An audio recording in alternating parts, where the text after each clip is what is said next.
चरण कमलों में अनंत बंदगी करते हुए यहाँ उपस्थित आप सभी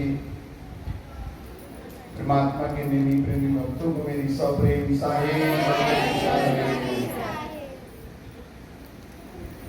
अपने सदगुरु के पुण्यतिथि को याद करने के लिए, पुण्यतिथि स्मृति दिवस समारोह, उनके पुण्यतिथि को याद करने के लिए जो समारोह हम लोग सब मिलकर आयोजित किए,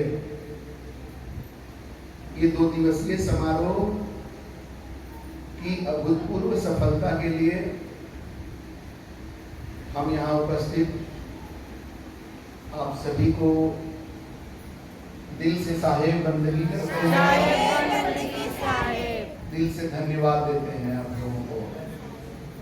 आप लोगों के सहयोग के बिना ये कार्यक्रम का हो पाना संभव नहीं था। हमें पूरा विश्वास है ये 2 दिवसीय कार्यक्रम का जिस ढंग से आयोजन समिति के द्वारा किया गया, उसकी आप लोग जरूर सराहना करेंगे।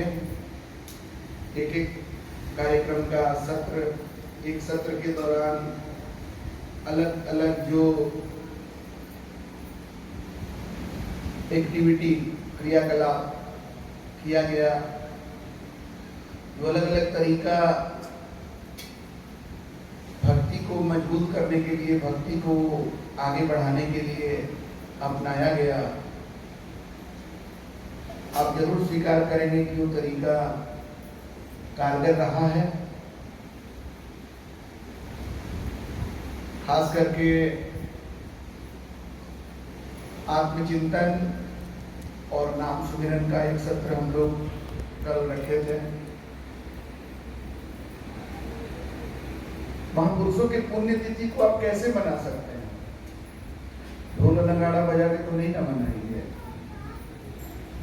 शांति पूर्वक आत्मचिंतन, आत्मावलोकन,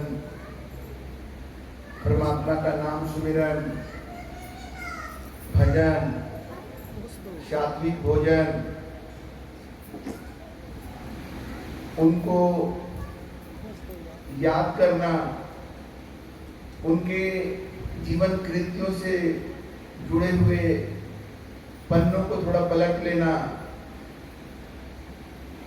और उनकी याद में उनके प्रति श्रद्धा भाव से उनके जैसा बनने के लिए एक कदम आगे बढ़ाना, हमारे हिसाब से यही सब कुछ महापुरुषों की याद में किया जा सकता है। तो हम लोगों ने पूरा प्रयास किया ऐसा करने का और ये कार्यक्रम तो अब समाप्त होने जा रहा है। कुछ लोगों ने ये जो सत्य पंथ का गुरुकुल है, इसमें एडमिशन भी लिया औपचारिक तौर पर। ये एक ऐसा गुरुकुल है जिसमें नर्सरी से लेकर पीएचडी तक की पढ़ाई होती है और सब एक साथ, अलग अलग क्लास नहीं चलता है, एक ही क्लास में सबका होता है जी। और इसमें परीक्षा कागज कलम पर नहीं होती है, ऑनलाइन भी नहीं होता है, ऑनगोइंग होता है, लगातार निरंतर। अब कोई सोचेगा कि यहाँ आए हुए हैं, गुरुदेव सामने हैं, तो ऐसा अभी नहीं करेंगे, अब बाद में करेंगे। तो ऐसा है कि परमात्मा जैसे सर्वव्याप्त हैं, गुरु जो होते हैं वो परमात्मा के सदृश स्वरूप होते हैं, तो गुरु भी सर्वव्याप्त है। अब देखिए न्यूटन का गुरु कौन था? सेव के पेड़ से सेव गिरा और न्यूटन ने अपना सिद्धांत दे दिया, गुरुत्वाकर्षण का सिद्धांत। उसका गुरु वो पेड़ हुआ कि नहीं हुआ? फिर सतगुरु कबीर कहते हैं, पत्ता टूटा डारी से ले गए पवन उड़ाए, अब की बिछुड़े ना मिले आन पड़ेंगे जाए। पेड़ से पत्ता को टूटकर गिरते हुए सतगुरु कबीर को क्या दर्शन हुआ कि जैसे पेड़ से पत्ता टूटकर गिर जाता है तो दोबारा लग सकता है क्या? कभी नहीं लगेगा। उसी तरह से ये मानव जीवन जो अभी मिला हुआ है, इसका कांटा जिस दिन रुक जाएगा ना, फिर दोबारा कभी नहीं मिलेगा। तो आप कहेंगे कि हम तो सुने हैं कि पुनर्जन्म होता है। हाँ, होता है, हो सकता है कभी आपको मानव जीवन फिर मिल जाए, लेकिन आज जहां मिला है वहां तो कभी नहीं मिलेगा ना। उस पोजीशन में तो दोबारा कभी नहीं मिलेगा ना। आज जिसका बेटा बन करके आप हैं, आज जिसका भाई है, जिसका पति है या पत्नी है या बहन है, उस लोकेशन पर, उस पॉइंट पर आप दोबारा नहीं आ सकते जी। तो ये आपके लिए फर्स्ट लास्ट फाइनल चांस है। और कौन गारंटी ले सकता है कि आपका मानवीय जीवन मिलेगा? कोई नहीं। गुरु के अलावा कोई नहीं गारंटी ले सकता जी। जो लोग गुरु के शरण में आ गए, गुरु से कंठी ले लिए, सच्चे गुरु की बात बोल रहे हैं, तो उनका मानव जीवन कम से कम तो फिक्स हो गया। वो 84 लाख योनियों में नहीं जाएंगे। गुरु महिमा पाठ ग्रंथ है, उसमें लिखा हुआ है, गुरु की शरणा लीजिए भाई, जाते जीव नरक नहीं जाए। गुरुमुख होए परम पद पावे, 84 में भूरी ना हो। वो कभी नहीं आ सकता है 84 में। अब ये सब बात आप निगुरा लोग के सामने करिएगा जिसका गुरु नहीं है, तो कहेगा ये चीला बनाने के लिए यही सब पाठ पढ़ाया जाता है। तुम लोग को डरा करके चीला बनाया जाता है कि गुरु नहीं बनाओगे तो नरक जाओगे, तो 84 में जाओगे। तो ठीक है, उसको कहिएगा कि तुम आज बड़ा बंदा ये बिंदास बने जो घूम रहे हो ना, तो एक दिन भूत प्रेत बनकर भी घूमते रहो। अच्छा, भूत प्रेत से पाला पड़ा है कि नहीं पड़ा है? पड़ा है? मेरा नहीं पड़ा। इनका नहीं पड़ा है तो कोई बात नहीं है। वो चलता फिरता भूत से भेंट हो सकता है उनका। हाँ, होते रहता है। जिंदा भूत वो तो मिले हैं। वैसे भी मिलेंगे जी, मिले हैं। अरे जिंदा लाश चलता हुआ देखते हैं, लाश चल रहा है। जिसका जमीर मर गया वो क्या है? डेड है, मरा हुआ है, लेकिन चल रहा है कुछ समय के लिए, खत्म है कहानी। जिंदा तो वो है जिसको सही और गलत का अनुभव हो रहा है। जिंदा तो वो है जिसको, जिस जीवन को जी रहा है, वो जीवन का महत्व उसको समझ में आ रहा है। जो जिंदा तो है लेकिन जो जीवन को ही नहीं समझ पा रहा है, तो मरा हुआ के समान है। जैसे आप सोए रहते हैं, तो आपको कुछ पता चलता है दुनिया में क्या हो रहा है, नहीं हो रहा है। एक आदमी को हम जानते हैं जो गर्मी के दिन में, पहले लोग बाहर में सोते थे, अभी बहुत लोग सोते होंगे, लेकिन अब देखते हैं कि सब थोड़ा कम हो गया है शहरों में तो खास करके। लेकिन हम छोटे थे तो एक हमारे पड़ोस के बाहर में सोए हुए थे और रात को खूब बारिश हुई, पूरा उनका चादर जोड़ के सोए थे, वो बेड सब भीग गया, तब जाकर के उठे। तो नींद ऐसा चीज है कि आपके साथ क्या हो रहा है ना, वो भी नहीं पता चलता। कोई नींद में बाहर में सोया हुआ है, कुत्ता आके उस पर पेशाब कर देगा, उसको पता चलेगा। लेकिन जगह आदमी के पास कुत्ता ऐसा कर सकता है। तो जो लोग जीवन में सोए हुए हैं ना, उनके साथ यही सब होता रहता है, उनको पता भी नहीं चलता।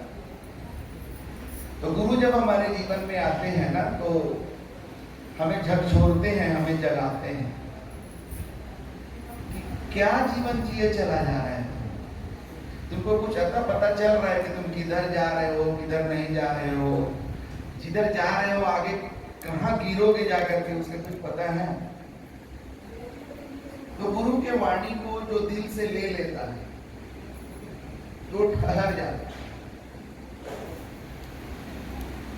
जैसे एक अंगुलीमाल डाकू था, उन लोगों का हत्या कर देता था, लूट लेता था और उसके बाद उसका उंगली काट के माला बना के पहन लेता था।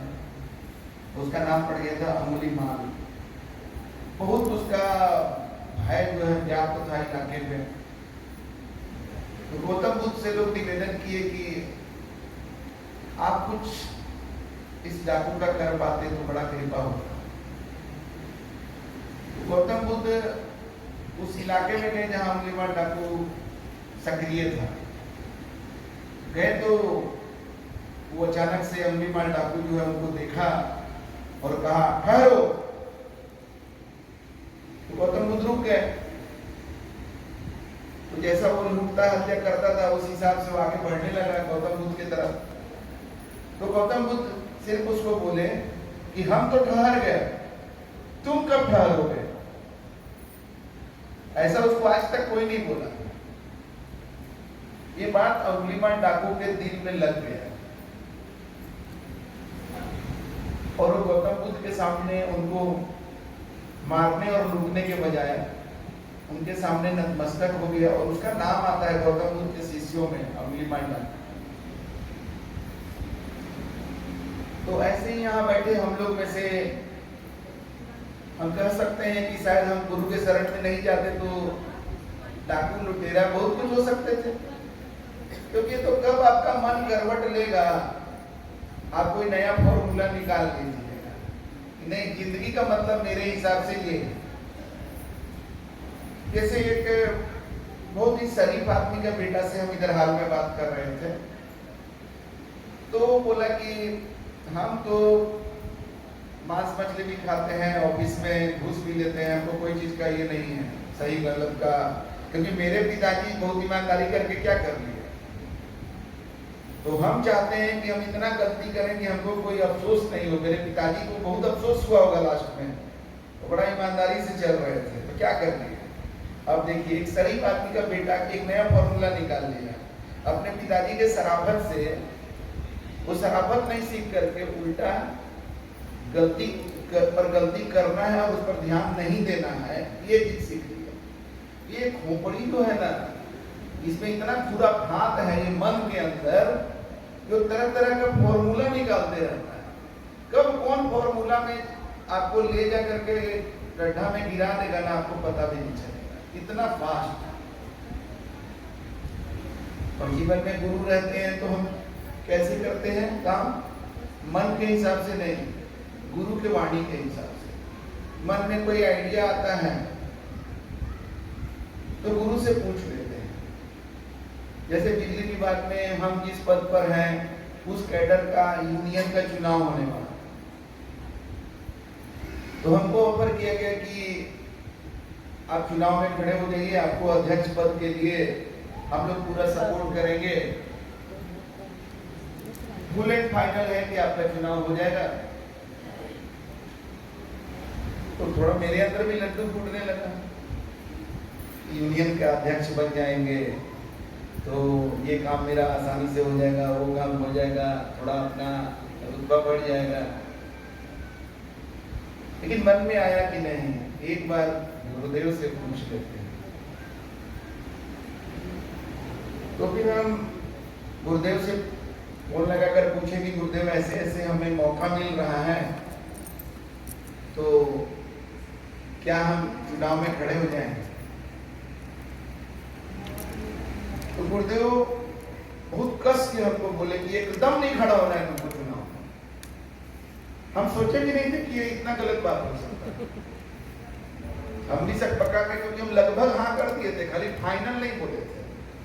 हम बोल दिए थे कि हम अपने गुरुदेव से पूछ के फाइनल करेंगे। गुरुदेव बोले कि बेटा जो राजनीतिक पद होता है ना, इसमें तुम एक का मदद करोगे तो दूसरा नाराज हो जाएगा, और ऐसा काम तुमको नहीं करना है। राजनीति का काम उनको नहीं करना है। इसमें बहुत लोग मरा जाते हैं। आज देखिए पश्चिम बंगाल में बीजेपी का न जाने कितना कार्यकर्ता और नेता को मार दिया गया। केरला में बीजेपी का कितना नेता और कार्यकर्ता को मार दिया गया। आप लोग गुरु से भक्ति भाव रखते हुए सत्य के मार्ग पर चलते हैं, तो घर में कोई आपको टोक दिया, पड़ोस में कोई टोक दिया, थोड़ा सा कुछ बकझक हो गया, तो एक तो आप लड़ते भी हैं, दूसरा लोग कहते हैं ऐसा भक्ति किया कि लड़ाई करता है। कोई राजनीति में जान दे दे रहा है। तो चलिए कोई पार्टी के नाम पर जान दे दिया। एक बार बीजेपी क्या की कि पूरा पश्चिम बंगाल में जितना उसका मेन आदमी को मार दिया गया था, वो सबको दिल्ली बुला करके बड़ा मान सम्मान की थी। तो हम सुने तो हमको बड़ा अच्छा लगा। तो कोई पार्टी के नाम पर मरा जा रहा है, कोई देश के नाम पर मरा जा रहा है, तो और अच्छी बात है कम से कम। लेकिन ये जो एक्सीडेंट में जो कुत्ता की तरह मरा जाता है, या कैंसर, हार्ट अटैक, या और भी कई बीमारियां हैं, किसी में तिल के मरता है और किसी में एक बार पड़का हथौड़ा चला करके उसको मार दिया जाता है। 2-3 दिन में लाखों रुपया हॉस्पिटल में खर्च भी हो जाता है और मारा जाता है। इसके बारे में कभी सोचे कि हमारे साथ भी ऐसा हो सकता है? कैसे नहीं हो, इसका क्या उपाय किया जाए? ये प्रसाद कभी लिया गया नहीं ले याद रखिएगा, काल मृत्यु पर हम बात कर रहे हैं। ये सब सुन करके हमको बड़ा डर हो जाता था कि कहीं मेरे साथ ऐसा हो गया तो क्या होगा। और आजकल और टीवी पर न्यूज में आप तरह तरह का घटना सुनते हैं, बड़ा आम होता चला जा रहा है। किसी को मार देना, मार के भी और जला देना, कहीं फेंक देना, टुकड़ा टुकड़ा कर देना, कितना भयानक है। जिसके साथ होता होगा उस पर क्या बीतता होगा और उसके परिवार वालों पर क्या बीतता होगा। तो हम अक्सर सोचते थे कि मेरे साथ ऐसा हो गया तो क्या होगा, मेरे परिवार के साथ ऐसा हो गया तो क्या होगा। क्या कुछ ऐसा शक्ति नहीं है जो इन सब चीजों को रोक सके? तो जब जीवन में गुरु मिले तो गुरुदेव ने कहा कि जाओ बेटा, तुमको आशीर्वाद देते हैं, ना तुम्हारा अकाल मृत्यु कभी होगा, ना तुम्हारे परिवार बाल बच्चे का कभी अकाल मृत्यु होगा। कितना बड़ा कृपा है, कितना बड़ा आशीर्वाद है। कोरोना पीरियड में कभी डर के मारे मास्क लगाने का काम हमने नहीं किया, कभी सामान को जो है ये कर रहे हैं, सैनिटाइजर लगा रहे हैं तो हाथ में सैनिटाइजर लगा रहे हैं, ये सब काम नहीं किया। लेकिन अब कहीं पर जैसे कहता है कि नो मास्क नो एंट्री, वहां लगाना पड़ता था, डर से नहीं लगाया करते, क्योंकि गुरु का आशीर्वाद हमारे साथ। गुरु महिमा पाठ ग्रंथ में हमने गुरु की महिमा के बारे में जब जाना तो उसमें लिखा हुआ है कि गुरु की महिमा को जो रोज गुणगान करता है तो नित उठी पाठ करे जो कोई सकल पाप क्षय ताके हो। डेली जो उसका पाठ करेगा उसका सारा पाप का नाश हो जाएगा। अब इसमें भी कोई कहेगा कि ऐसा कैसे हो सकता है, कहने वाला कोई और नहीं है। ऐसा आदमी कह देगा जो गंगा नदी में डुबकी लगा के कहता है कि फलाना दिन गंगा नदी में नहाने से पाप का नाश हो जाता है। अरे तो तुम गंगा नदी में नहाने से पाप का नाश होता है तो गुरु महिमा पाठ करने से काहे नहीं हो सकता है? लेकिन हम साबित कर रहे हैं कि गंगा नदी में नहाने से पाप का बिल्कुल भी नाश नहीं होता है, और गुरु महिमा पाठ करने से बिल्कुल नाश होता है, हम साबित कर देंगे। लेकिन अभी हम अकाल मृत्यु पर बात करते हैं। नित उठी पाठ करे जो कोई सकल पाप क्षय ताके होई, चित चिंता संताप विनाशे, सुख संपत्ति ऐश्वर्य प्रकाशे। महाव्याधि भयानक बीमारियां जो हैं, महाव्याधि ज्वर आदि बीमारी, उनका निवारण होता है। आपको नहीं है तो आगे भी नहीं होगा, और जो लेट से समझे हैं अब हो गया है बीमारी तो बीमारी का भी निवारण होगा। महाव्याधि ज्वर आदि निवारी देई अकाल मृत्यु भय टारी। अकाल मृत्यु का खतरा उसका खत्म।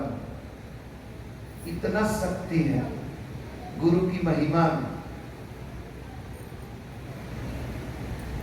तो कितना बड़ा हम लोग का सौभाग्य, हम लोग कितना सही जगह पर हैं।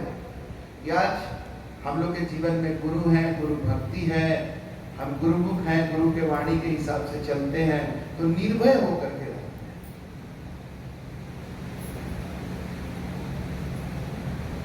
बीमारियों का डर नहीं है। सर्दी खांसी बुखार होना अलग चीज है, वो तो हो सकता है, लेकिन आज ऐसी ऐसी बीमारियां जिसमें लोगों का लाखों लाख रुपया चला जाता है। जो लोग साधु संतों के चरण में 50 रुपया 100 रुपया नहीं चढ़ा सकते हैं, वो डॉक्टरों और हॉस्पिटलों में लाखों रुपया खर्च करते हैं, और नहीं तो थाना में और कोर्ट में करना पड़ता है। क्योंकि जब दयाल के लिए तुम्हारे पास नहीं है तो काल तो छीन के ले जाता है। ग्रंथों में लिखा हुआ है कि 10वां अंश गुरु को दीजिए, जीवन जन्म सफल कर लीजिए। तो 10वां अंश दें कि नहीं दें, 10वां अंश, 5वां अंश, पहला अंश, दूसरा अंश, 9 अंश, कोई अंश नहीं। लेकिन भारत सरकार सैलरी में से 10% सीधे काट लेती है, बिना पूछे पाछे। 10वां अंश ले लियो।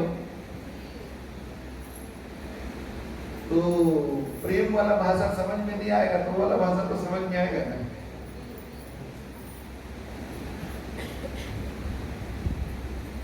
तो इस तरह से जब जीवन में गुरु होते हैं तो हमारा जीवन सुरक्षित मार्ग पर होता है। तो आप लोग में से बहुसंख्यक लोग गुरु दीक्षित हैं और कुछ नए लोग दीक्षा लिए। ये दीक्षा लेना का मतलब क्या होता है?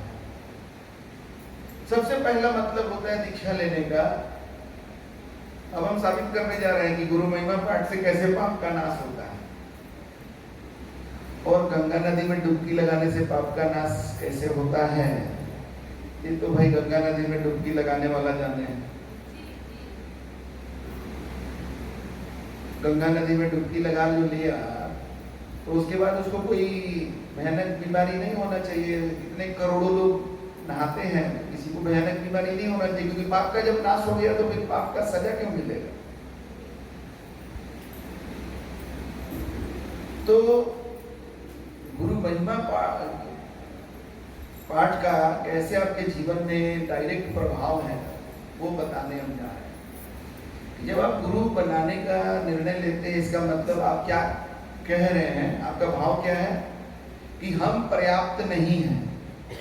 अपने जीवन की गाड़ी चलाने के लिए हम पर्याप्त नहीं हैं। हमें एक मार्गदर्शक की जरूरत है, जिनके शरण में जाकर हम उनके हिसाब से हम जीवन का गाड़ी चलाना चाहते हैं। यही ना हुआ, गुरु के शरण में कंठी लेना, नामदान लेना, गुरु को स्वीकार करना, इसका मतलब यही हुआ। तो आप ये भी स्वीकार करते हैं कि हम पर्याप्त नहीं हैं, तो आपका अहंकार जो है वो वहीं पर कट जाता है। और जो गुरु नहीं बनाते उनके अंदर क्या भाव होता है? हमको क्या जरूरत है गुरु का? हम क्या नहीं जानते हैं?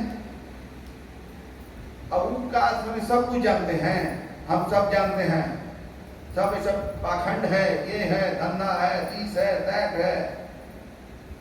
तो इससे क्या हुआ? वो क्या बोल रहा है तरह तरह से? हम सब कुछ जानते हैं,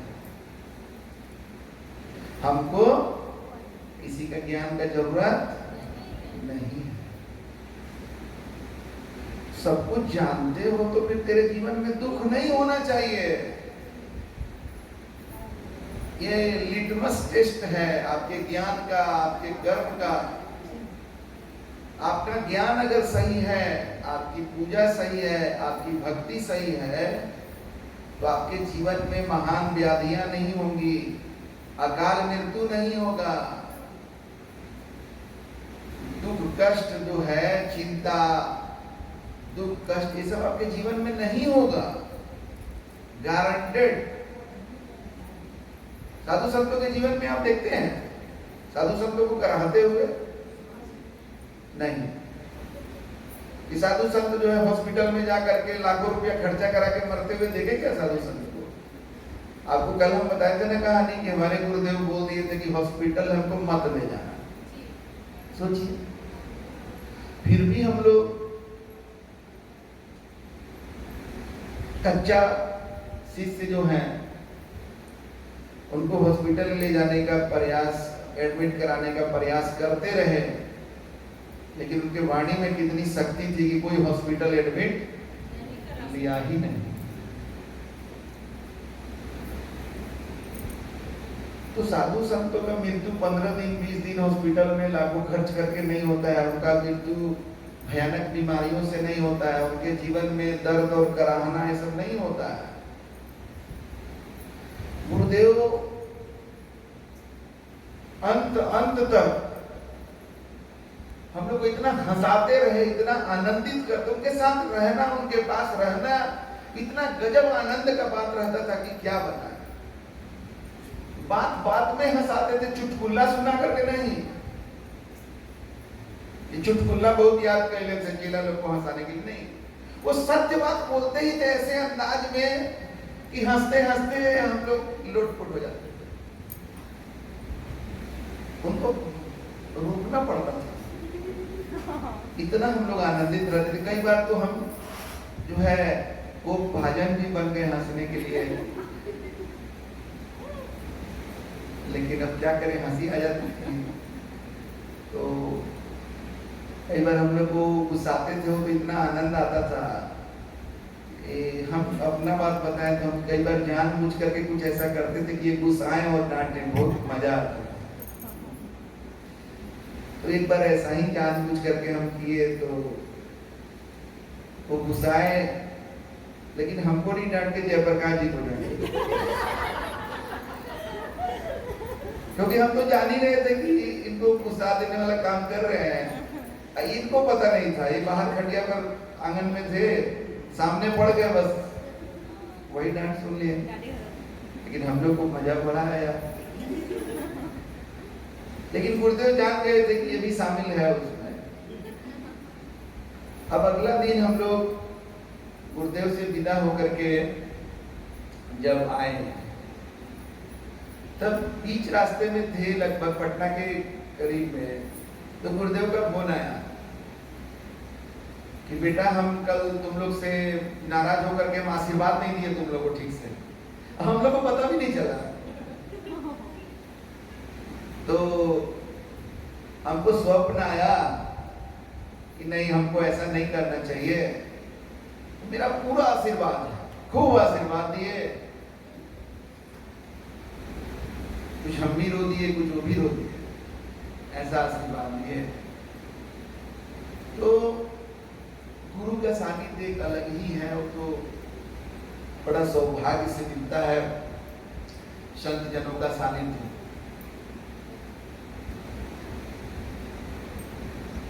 तो गुरु भक्ति जब हम करते हैं तो हमारा अहंकार जो है वो खत्म होता है, क्योंकि गुरु का शुरुआत ही वहीं से है कि हम किसी को स्वीकार कर रहे हैं। इसका मतलब है कि हम अपने को छोटा समझ रहे हैं, हम अपने को अपर्याप्त समझ रहे हैं।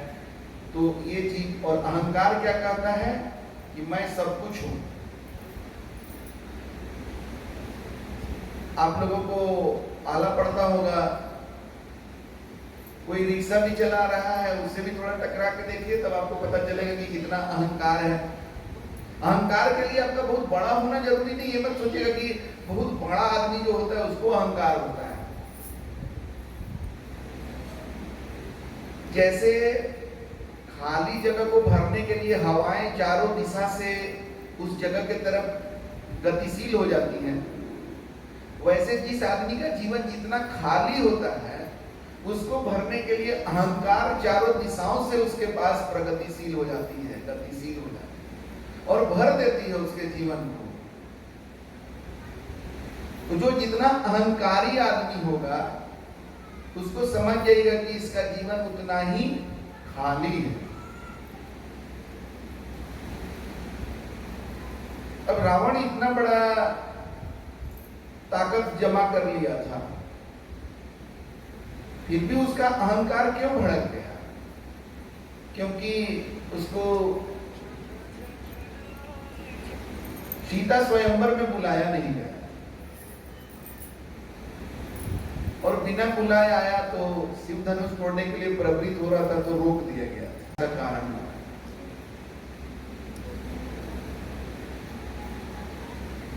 तो जीवन जितना खाली होता है, अहंकार उतना ज्यादा वहां भरा हुआ रहता है।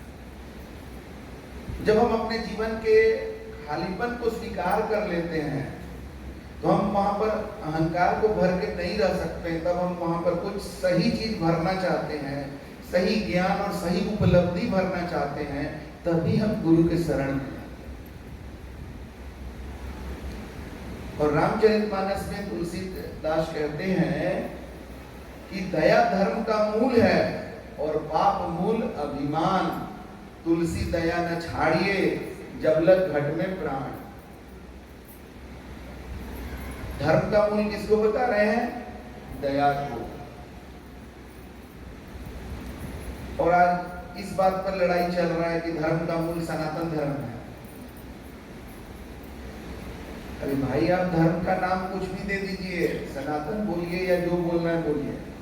कोई हिंदू कहता है, कोई हिंदुत्व कहता है, कोई कुछ कहता है,